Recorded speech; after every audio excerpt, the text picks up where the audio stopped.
তোর টাকার জন্য আসছিলি রে না ওয়াশ করছিস না কি করছিস এ ওয়াশ কর রাজনীতি কোনো কথা বলছি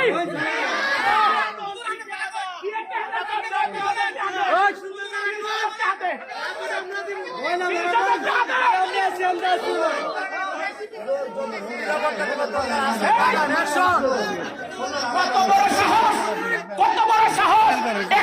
একটা রাজনীতির কথা বলছি আমি ইসলামের পক্ষে কথা বলতে অনুরোধ করছে আমি সবাই বলছি যে যে দল করবে কোরআনের বিরুদ্ধে কথা বলবে আমার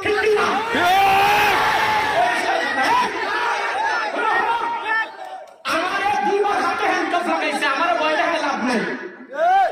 আমার হাতে 2 বার হ্যান্ডকাফ লাগাইছে আমার ভয় দেখে লাভ নাই ইসলামের পক্ষে কথা বলতে না আমাদের মুখের মধ্যে কেউ লাগাইতে পারবে না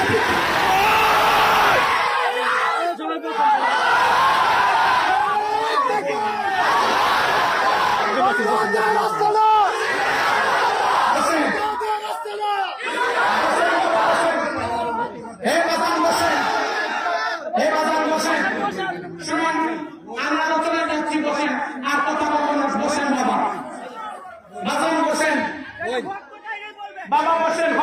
চলবে চলবে ধন্যবাদ আপনারে ধন্যবাদ ঠিক আছে ধন্যবাদ আপনারে হ্যাঁ মূল আলোচনায় যাচ্ছি বসেন বাবা বসেন হ্যাঁ বাবা বসেন আমি মূল আলোচনায় চলে যাচ্ছি বসেন না শোনেন বাবা শুনেন আমার শোনেন বাবা আলোচনা করেন